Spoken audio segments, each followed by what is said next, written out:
Bismillahirrahmanirrahim. Assalamualaikum warahmatullahi wabarakatuh.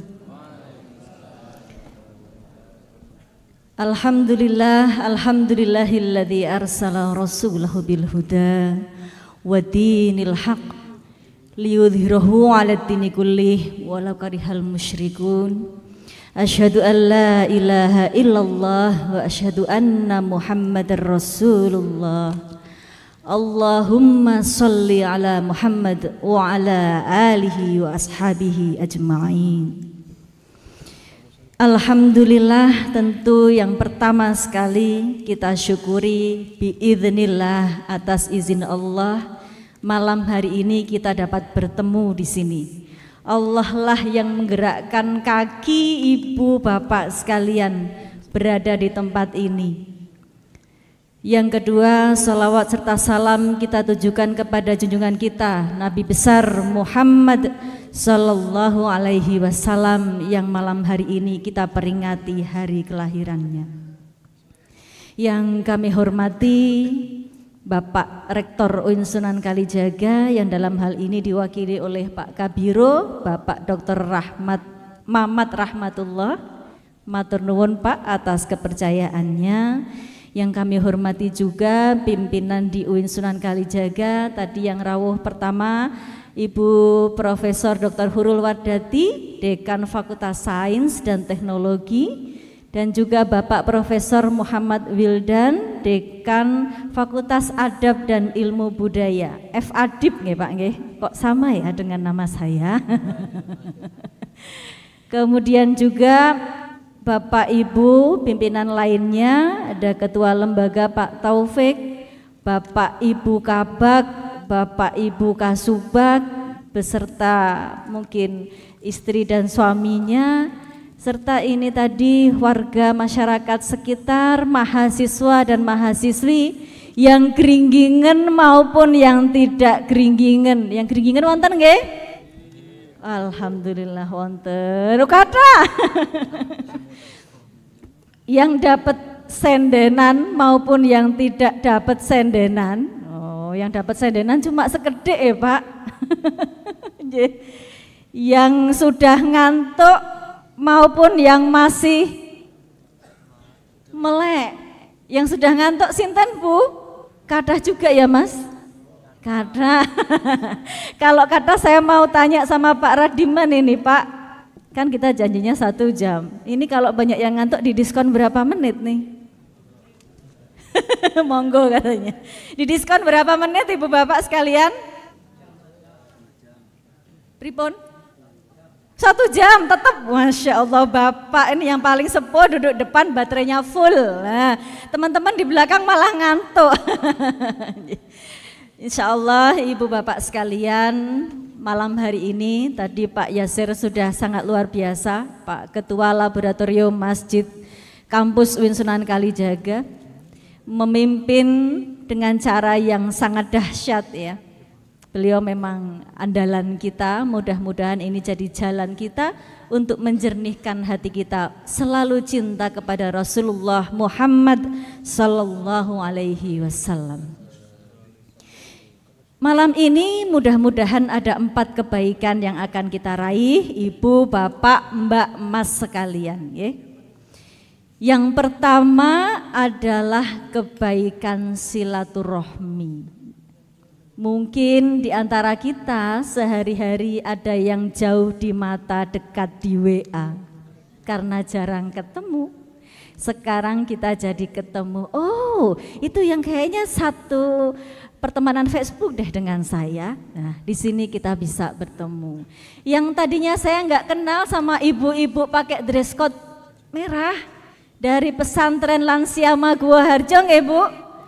Ya Allah, semangat sekali ibu-ibu ini. Sekarang saya jadi tahu, oh itu toh warga pesantren Lansia Gua Harjo. Juga teman-teman semua di belakang sampai full pol sana. Yang di depan juga ya Mas ya, karena dekat makanya belum saya sebut ya. Oke, pertama menapa kalau wau? Silaturahmi. Yang kedua, kebaikan yang akan kita raih ini adalah kebaikan menuntut ilmu atau tolabul ilmi. Dari tadi kita juga sudah banyak mendapatkan hikmah dari Pak Kabiro, dari bagaimana cara Pak Yasir membawakan semuanya tadi. Insya Allah itu adalah ilmu, dan hari ini sedikit saya sampaikan beberapa hal. Nanti apabila ada yang kurang tolong ditambahi, apabila ada yang salah tolong dikoreksi. Yang ketiga yang akan kita raih pada hari ini adalah memakmurkan masjid. Masjid yang dahulu saat renovasinya atau pendirian kembali menjadi bangunan ini juga kita niatkan sebagai laboratorium ya Pak Yasir. Oh Pak Yasir waktu itu masih non jauh di sana ya. Saya panitia Pak waktu itu. Luar biasa, kita buka dengan menampilkan wayang pada waktu itu di depan poliklinik untuk membuka peresmian masjid yang sekaligus menjadi laboratorium agama. Maka dia tidak boleh kehilangan fungsinya Pak Yasir. Dia masjid ini harus tetap berfungsi sebagai laboratorium agama. Yang keempat, Ibu Bapak sekalian, kebaikan yang akan kita raih adalah memuliakan tamu, terutama untuk UIN Sunan Kalijaga yang saat ini sedang dies natalis atau milad ke-72. Kalau serangkaian acara dari sejak kapan ya Pak Dekan kita ke Demak itu urut-urutannya ya, ke Demak, kemudian ke Pajangan, terus beberapa kali ke auditorium, mana lagi Bu Maharani? Kadisokoi ya Kadisoka dulu yang pertama, sorry. Urutannya sudah banyak, dan malam hari ini kita niatkan untuk masyarakat luas semua. UIN Sunan Kalijaga punya gawe, punya tamu banyak. Mudah-mudahan juga menjadi pahala kebaikan untuk mereka yang memuliakan tamu. Ada berapa tadi yang kita raih? 4. Ibu bapak sekalian yang dirahmati Allah, Maulid Nabi selalu mengingatkan kita untuk merefleksikan bagaimana supaya kita ini mengingat kepada Nabi sebagai uswah hasanah. Tapi sebelumnya saya lihat Bu Anita kok wajahnya bertanya-tanya, Bu Adib jangan-jangan lupa kalau ngitung ya. Biasanya kalau belum ngitung saya ada yang WA nanti, tadi ceramahnya kok belum ngitung ya. Baik, saya mulai dengan hitung yang pertama nggih. Nanti yang sakit, biasanya yang sepuh-sepuh itu sakit. Silahkan mengikuti, rengeng-rengeng ya. Judulipun nggak tahu apa, tapi kata ibu dan simbah prosedulur. Pokoknya ngarepe prosedulur. Seperti kalau Al-Ikhlas ngarepe kulhu, namanya jadi kulhu. Ya. Sakit nggih mudah-mudahan. Nah, ini yang mudah-mudahan perlu kita perdengarkan supaya tahu, supaya terus berlanjut nilai-nilai yang dikarang oleh para pemuka agama di masa lampau. Prosedulur podo elingo, nggonmu urip ning alam donya, temenono nggonmu ngaji, tembe mburi ben ora rugi. Elingo yen katimbalan, yen wis wanci raleh wakilan, disandangi sarwa putih, yen wis mangkat ra bisa mulih. Ditumpake kereta Jawa lan rodane rupa manungsa, dijujuke yen jero guwa tanpa bantal tanpa kloso. Ditutupi anjang-anjang, diurugi peng pirang-pirang,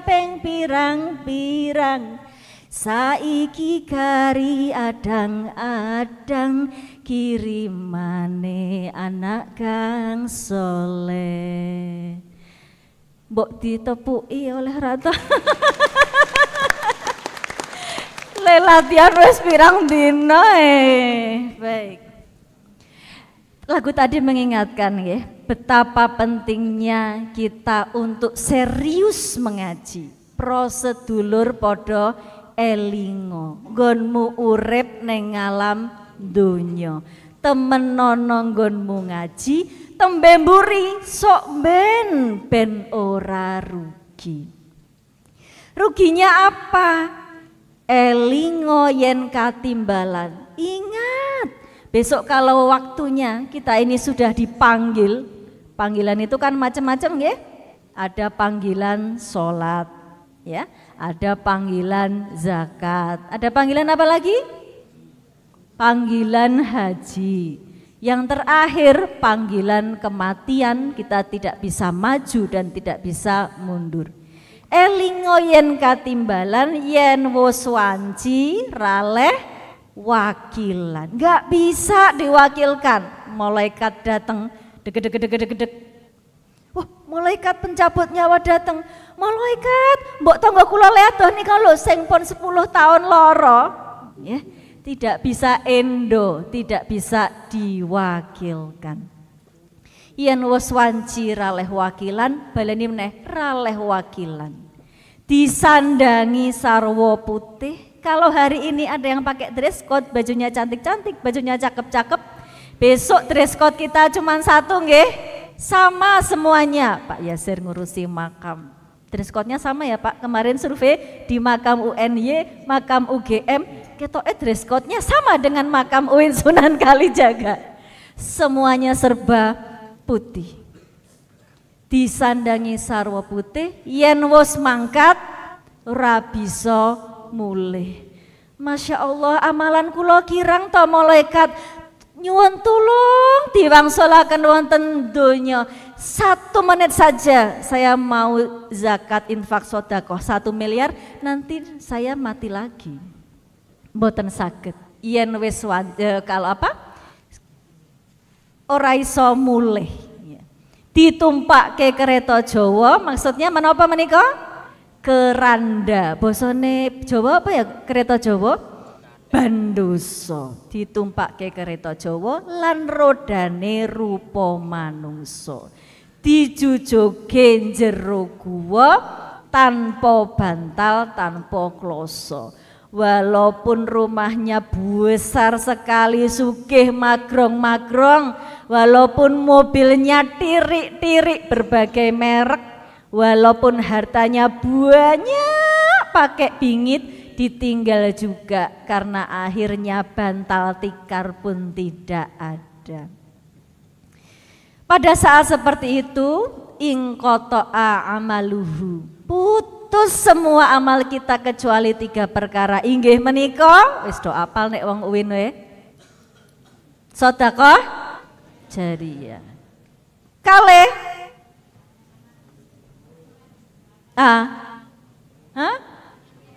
ilmu yang bermanfaat, dan yang ketiga adalah doa anak soleh. Anak soleh ini juga tidak harus anak biologis, nggih Ibu Bapak. Mungkin ada santri-santrinya yang terus-menerus mendoakan. Mungkin ada mahasiswa dan mahasiswinya yang terus mendoakan. Mungkin kita pernah juga nyumbang apa untuk fasilitas pendidikan. Nah, fasilitas pendidikannya ini jadi ilmu terus, itu juga akan terus mengalir. Itu tadi adalah refleksi dari Kitung, karena Pak Rektor ngendikane nggak usah pakai teori-teori, kamu banyak-banyak ngidung aja. Teori di kelas nggih, Mas, Mbak sekalian. Nah, Ibu, Bapak sekalian, malam ini saya tidak akan membedah ya, misalnya uswatun hasanah itu kita bedah dalam cara pandang semiotika, mungkin tidak kedawan. Nanti lihat di YouTube aja, ya. Ada beberapa pembahasan tentang semiotika. Saya hanya ingin menyampaikan seperti ini. Kalau memang kita ingin menjadikan Nabi Muhammad SAW itu sebagai uswatun hasanah kita, maka kita harus menjadikan beliau itu model secara komprehensif. Jangan sepotong-sepotong. Kalau memang Nabi mengajarkan, ya, selalu menyampaikan firman-Nya, la ikraha fiddin, qad tabayyana rusydu minal ghayyi, faman yakfur bit-taghuti wa yu'min billahi faqad istamsaka bil urwatil wuthqa lam fisama laha wallahu sami'un alim. Shadaqallahul adzim. Nah, kalau Nabi menyampaikan begitu, oh, Nabi itu memang menyampaikan dakwahnya dengan santun. Nabi menyampaikan dakwahnya dengan hati, kan begitu. Nabi bercakap-cakap sehari dengan lemah lembut. Kaulannya banyak sekali yang ada di dalam Al-Quran. Maka kita juga meniru apa yang dilakukan oleh Nabi dengan selalu mengajak kebaikan tanpa kekerasan, dengan selalu berpegang pada urwatul wuthqa, karena kita yakin kita akan selamat, karena sebetulnya hakikat dari Islam itu adalah selamat fid dunya wal akhirah. Kalau Nabi juga ngendiko, wa ma arsalnaka, Al-Quran ya, wa ma arsalnaka illa rahmatan lil alamin. Oh, sejatinya Rasulullah itu memang diutus ke dunia ini untuk apa? Rahmat bagi semuanya. Maka kemudian kita juga meniru bahwa di dalam kehidupan Nabi itu enggak pernah ada yang jelek. Di dalam hatinya tidak pernah ada yang jelek, selalu saja mengembangkan rahmat bagi semesta, seluruh alam, tidak hanya manusia tapi juga lingkungannya, tidak hanya yang sama tapi juga yang berbeda. Kalau bukunya Pak Rektor, keragaman dan perbedaan. Ibu-ibu, bapak-bapak sekalian yang berbahagia, kaitannya dengan tema kita malam hari ini, yaitu Maulid Nabi, tapi disambungkan dengan tema miladnya UIN. Tema miladnya UIN itu pemimpin dan warga bangsa. Maka dalam konteks kita malam ini, Maulid Nabi dan kewajiban sebagai warga bangsa. Saya ingin mengingatkan bahwa posisi kita itu berarti yang pertama adalah sebuah kedirian. Kita ini sebagai individu, diri yang satu sebagai warga bangsa. Kita tok sebagai diri sendiri. Dalilnya apa? Kullukum ra'in wa kullukum mas'ulun ar-ra'iyati. Karena sebetulnya kita ini adalah pemimpin. Pemimpin siapa? Diri kita sendiri. Mau kita bawa kemanakah storage of mind kita? Mau diisi Korea-Korea, mau diisi komik-komik, mau diisi hafalan-hafalan, mau diisi apa saja, storage of mind ini adalah kepemimpinan diri kita sendiri. Mau melangkahkan kaki kemana kita? Mau ke tempat kebaikan ataukah tempat keburukan? Itulah kita memimpin diri kita sendiri. Belum lagi kepemimpinan kita yang lain-lain di luar diri kita. Yang berikutnya, setelah diri, kita akan tergabung dengan individu-individu yang namanya adalah keluarga. Di dalam keluarga ini yang sering kita pakai sebagai dalil adalah ku anfusakum wa ahlikum naro. Di dalam kehidupan ini, di dalam berbagai teori tidak pernah ada, belum pernah saya temukan teori yang mengecilkan arti penting keluarga. Cobalah membaca sosiologi. Oh, di sana ada sosiologi keluarga yang menyatakan bahwa keluarga itu sebagai unsur utama di dalam pembangunan masyarakat. Belum lagi masuk ke teori pembangunan. Ada juga di situ ternyata fungsi keluarga. Penjenengan maos psikologi, bagaimanakah fungsi keluarga? Penjenengan maos ekologi. Ekologi itu adalah persoalan lingkungan juga, bagaimana itu fungsi-fungsi keluarga bisa berjalan. Sehingga sampai sekarang saya belum nemu bahwa keluarga itu merupakan hal yang sangat buruk atau tidak ada gunanya, tidak ada artinya. Tapi semuanya itu memiliki kesadaran, semuanya memiliki hal yang dapat dipertanggungjawabkan bahwa keluarga adalah underane peradaban bangsa. Underane itu bahasa Inggrisnya apa, Mas? Sebab paling pokok ya, sebab paling pokok dari peradaban manusia. Kenapa kok bisa begitu? saya akan menjelaskan karena di sini hampir semua atau semuanya pasti punya keluarga, nggih. Semua terlahir dari rahim ibunya, nggih. Semua pasti punya keluarga. Fungsi-fungsi keluarga, karena saya sama Pak Yasir dari Sosiologi Agama, ada di situ Sosiologi Keluarga. Fungsi keluarga itu ada banyak. Yang pertama adalah fungsi edukasi. Di dalam keluarga lah kita bisa memberitahukan kepada anak-anak, kepada anggota keluarga yang lain. Kalau zaman now tidak hanya ibu bapak yang mendidik anak, tapi anak juga bisa mendidik orang tua loh. Ngelek ke, Pak, Bu, ampun kata HP-an nggih, kan gitu. Pak, Bu, ampun banyak share di grup yang hoax-hoax ya. Kan kadang begitu ya. Iya, pada senyum-senyum nih yang di depan ini. Berarti memang ada sih pembahasan-pembahasan bahwa banyak dari generasi silent baby boomers yang hobi untuk share-share di grup-grup WA dengan tanpa konfirmasi, validasi, dan verifikasi. Fungsi keluarga adalah fungsi edukasi. Yang kedua adalah fungsi religius ya. Ketika kita mengenalkan siapa Tuhanmu Tona ya, siapa toh nabimu, seperti saat ini ya. Kalau misalnya kita tidak berasal dari keluarga yang religius, maka kaki kita tidak akan melangkah ke sini, berat rasanya melangkah. Lebih enak jalan-jalan ke Malioboro, lebih enak ke warung kopi yang banyak hiburannya, bukan warung kopi yang justru membuat komunitas-komunitas baik ya, karena mahasiswa dan mahasiswi saya juga banyak yang sudah meneliti warung-warung kopi ternyata punya dampak positif juga buat dinamika dinamika kehidupan mahasiswa untuk saling berbagi. Kemudian yang ketiga itu adalah fungsi afeksi, ibu-ibu, bapak-bapak, mas-mbak sekalian. Ya, ini kan calon bapak, calon ibu semua kan. Saya akan ke Rasulullah nanti setelah ini. Fungsi afeksi ini fungsi teposliro. Ini didikannya dari keluarga, termasuk juga fungsi sosialisasi. Bagaimana caranya kita bertenggang rasa? Karena apa? Karena ada anggota keluarga. Kalau enggak, kita akan terlatih menjadi orang yang menangan. Apa-apa maunya kita sendiri, egois.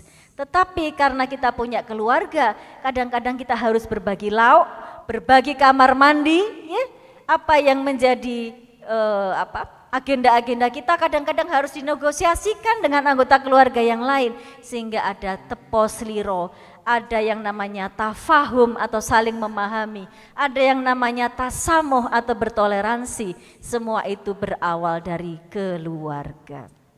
Banyak fungsinya, tapi saya akan skip yang lainnya. Saya akan menuju ke fungsi yang terakhir saja, yaitu fungsi rekreatif.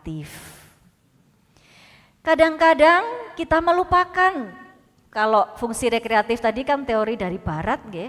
Tapi fungsi yang rekreatif ini sebetulnya dalam bahasa Islamnya adalah baiti jannati. Rumah itu adalah surga kita. Rasanya kalau mau pulang seneng betul. Maka kalau di dalam keluarga sebaiknya yang kita lakukan adalah percakapan-percakapan yang membahagiakan. Dahulu ibu bapak sekalian sedikit cerita. Mungkin yang sudah lihat di YouTube atau pernah mengikuti kajian saya akan ngomong siaran ulang, nggak apa-apa. Karena memang saya ingin memasyarakatkan apa yang disampaikan orang tua saya kepada anak-anaknya. Di tahun 2016, alhamdulillah keluarga saya, bapak ibu maksudnya ya, itu mendapat hadiah dari Menteri Agama Republik Indonesia karena menjadi keluarga sakinah teladan nasional. Nah, waktu itu seleksinya dari kecamatan, kemudian kabupaten, kemudian provinsi sampai ke Jakarta. Nah, saat menerima hadiah itu Pak Nizar Ali waktu itu, ibu bapak saya didangu. Apa toh resepnya Bapak Ibu kok bisa jadi keluarga sakinah nasional, keluarga sakinah teladan nasional? Jawaban Bapak Ibu saya diantaranya adalah namung guci lengo, kayu, gapuk. Nah, Mas Mbak sekalian, sebetulnya itu adalah rumusan nggih, menginternalisasikan bagaimana sebetulnya Rasulullah Shallallahu Alaihi Wasallam itu memainkan perannya di dalam persoalan domestik. Penjenengan browsing deh. Rasulullah mengerjakan pekerjaan domestik apa tidak? Pasti Anda akan menemukan, oh Rasulullah ternyata juga bisa dondomi. Dondomi itu apa sih? Menjahit ya, bisa menjahit gitu. Oh ternyata Rasulullah SAW itu bisa dandani sepatunya sendiri gitu ya. Oh ternyata juga membantu pekerjaan rumah. Oh ternyata juga melakukan pekerjaan-pekerjaan domestik. Nah ini yang kemudian yang akan saya sambungkan, bahwa sebetulnya Rasulullah itu tidak abai terhadap keluarga. Hal ini penting ya. Karena apa? Karena katanya negara Indonesia sekarang disebut sebagai negara dengan fatherless country nomor 3. Percaya enggak?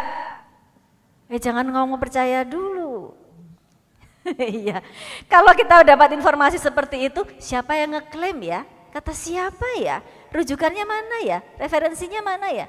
Karena banyak orang ternyata latah. Saya udah lihat itu, teman saya nguji tesis judulnya begitu, yaitu bagaimana mengatasi Indonesia yang menjadi ranking ketiga negara dengan fatherless country, negara tanpa keayahan. Artinya peran ayah tuh kecil sekali di dalam pendidikan anak. Saya udah lihat teman saya nguji tesis seperti itu. Saya juga lihat teman-teman di sosial media melakukan podcast, membahas tentang fatherless country kita ketiga di dunia itu. Tapi kemudian saya berpikir, Janet dasarnya apa sih? Saya lihat, browsing, baca. Ternyata ada juga wartawan yang penasaran kayak saya gitu. Janet dasarnya tuh mana? Lalu wartawan ini mencari tahu dasarnya di mana sih? Dapatnya ternyata dari sebuah program di UNS, sebuah program acara di UNS yang memberi judul kayak sekarang judul gini, bagaimana mengatasi masalah Indonesia sebagai negara fatherless country yang ketiga. Nah karena perguruan tinggi yang membahas, maka kemudian masyarakat di Mei 2023 ini banyak membahas itu. Coba browsing media tuh banyak sekali yang membahas itu. Kemudian wartawan yang penasaran ini mengejar kepada panitia di UNS. Ini dapatnya dari mana? Itu kata mereka dapatnya dari CNN. Dicari-cari di CNN juga belum ketemu gitu. Akhirnya browsing wartawannya ini di Twitter, di sosial media. Sebetulnya yang ngomong itu siapa gitu ya? Oh ketemu juga nih. Oh, katanya ini dari acara Kick Andy yang mengundang Eli Risman gitu ya. Nah, dicarilah tahun berapa? Oh tahun 2021, udah lama ya. Eli Risman dihubungi, tapi ternyata tidak bisa mempunyai waktu untuk diwawancarai. Wartawan ini masih kepo lagi gitu ya, kepo lagi kenapa? Browsing lagi, oh ternyata itu pernah gitu. Katanya juga diucapkan oleh Bu Khofifah pada saat menjadi mensos, dikejar-kejar lagi, tidak bisa juga.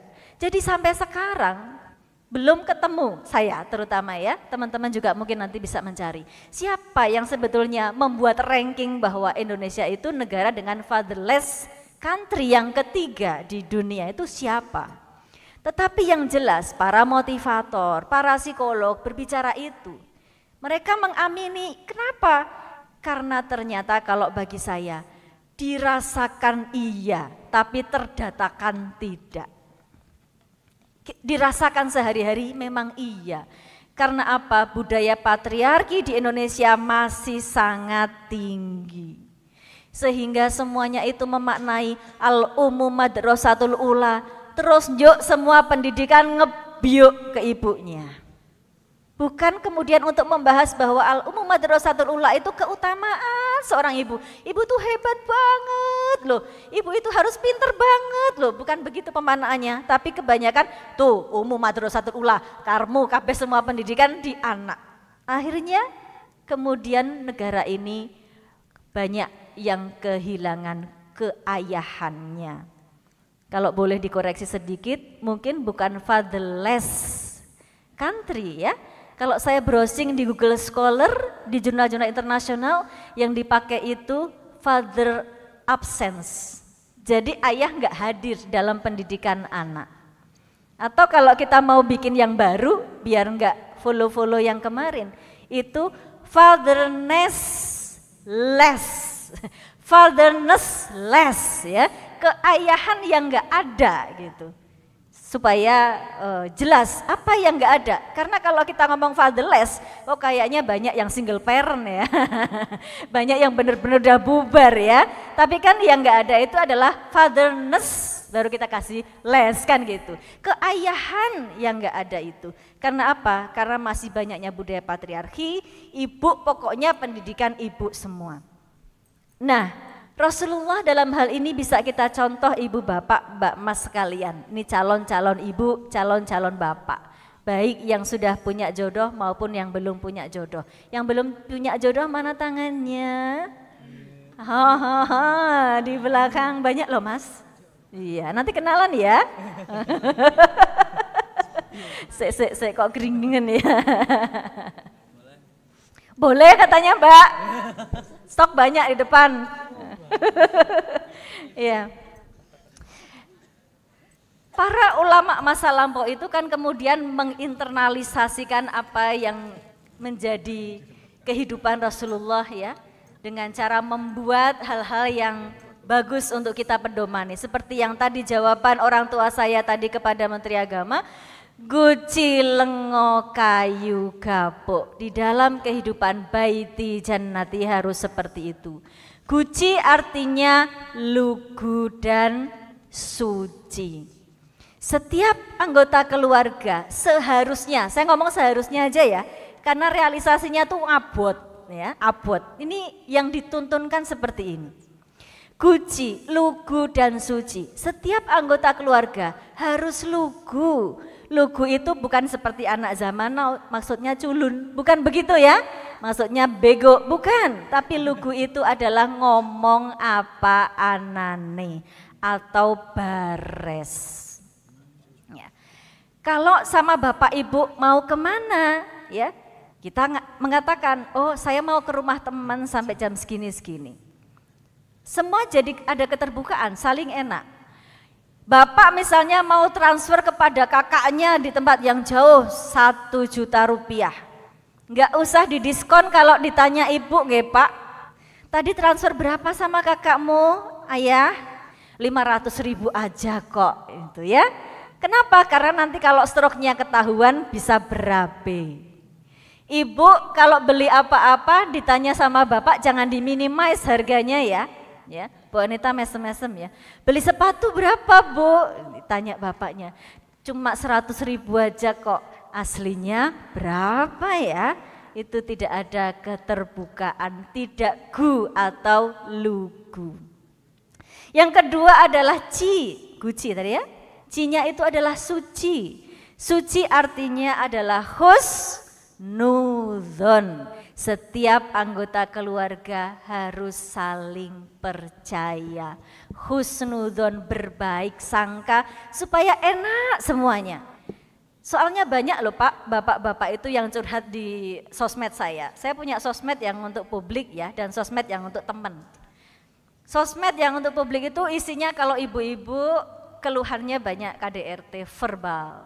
Kalau bapak-bapak keluhannya paling banyak dicurigai sama istri.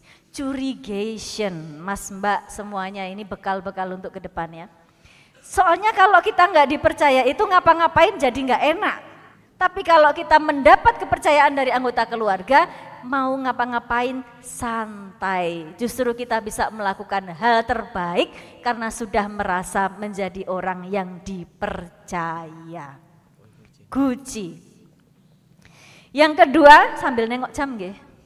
Kasihan yang udah pada geringgingan. Lengo. Lengo meniko, kalau ada yang menteleng, yang lainnya lungo. Lungo mboten lungo sak teruse nggih. Lungo sak teruse naminipun MGT. Enggak boleh MGT. Tetap pulang dalam keadaan apapun. Maksudnya kayak lagunya Mas Tulus itu loh, mengambil ruang sendiri. Kalau ada yang menteleng, itu kan kalau di sinetron ada apinya nggih, gitu. Fire, kalau ditambahi fire bisa terbakar nanti. Jadi lebih baik diam dulu, mengambil jarak. Seperti kalau kita bikin sate, satenya udah matang semua, itu kan baranya didiemin aja dulu, nanti lama-lama akan down, habis kan gitu. Menipis lalu habis. Jadi nggak usah ditambahi lagi, api ditambah api, nanti lama-lama akan terbakar. Seiring dengan waktu, mungkin waktunya bisa sebentar, sehari 2 hari, mungkin membutuhkan waktu yang agak lama. Maka insya Allah lama-kelamaan akan menyatu kembali. Yang penting itu tadi ada TTM. TTM itu bukan teman tapi mesra, tapi tafahum, tasamuh, dan mahabbah. Saling memahami, saling bertoleransi, dan saling mencintai antara anggota keluarga.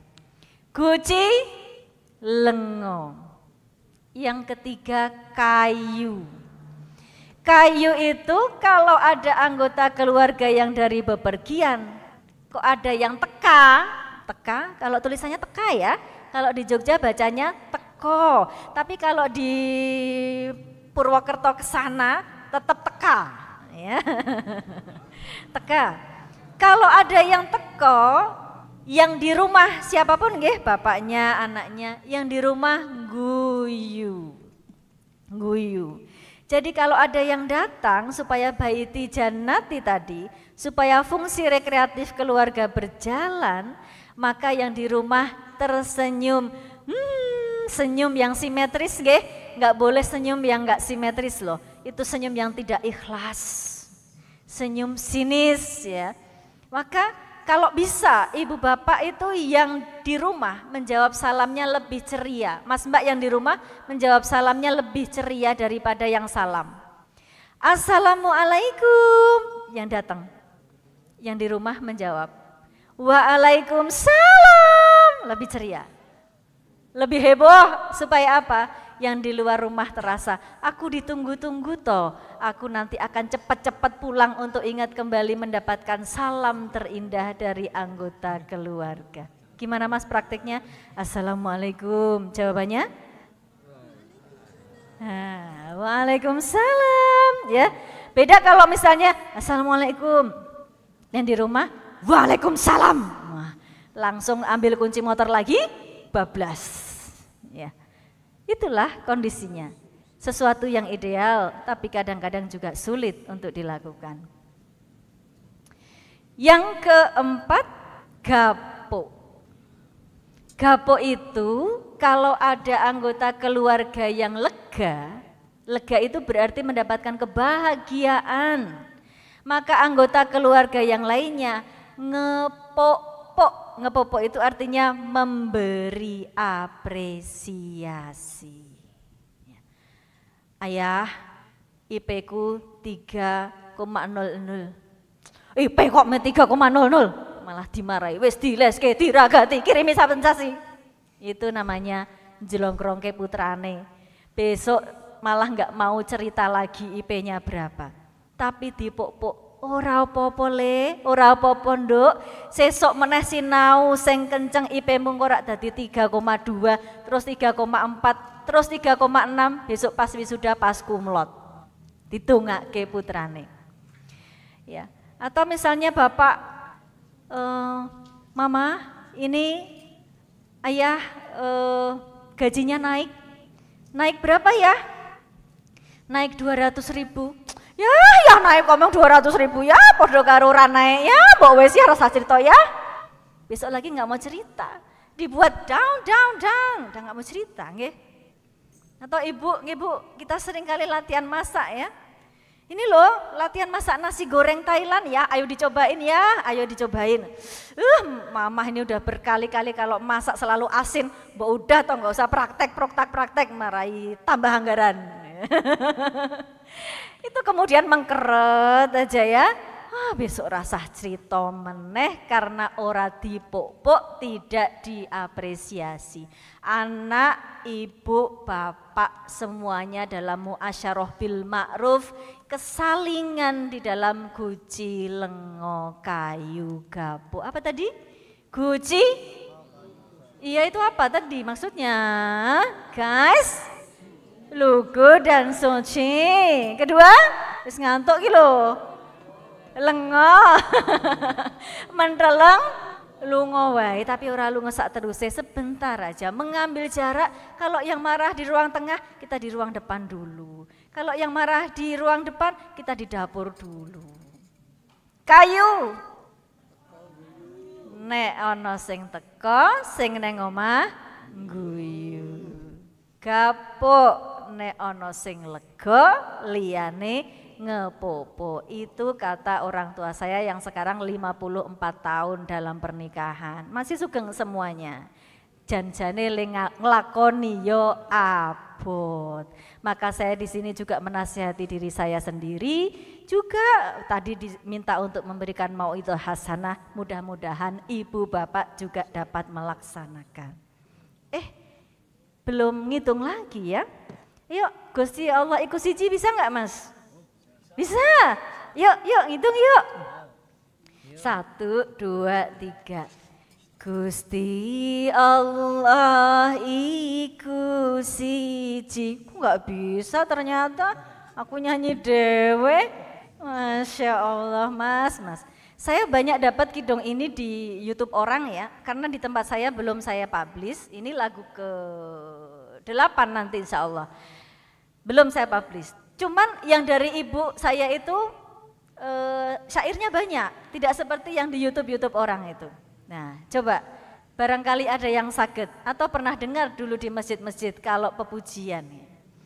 Gusti Allah iku siji, ora ono kang madani, tanpa rama, tanpa putra, tanpa ibu, tanpa konco. Ada yang bisa? Lanjut ya. Gusti Allah kang kuwasa gawe kewan lan manungsa, gawe srengenge rembulan, gawe peteng sarta padang. Bisa Mbak? Oh yang belakang bisa.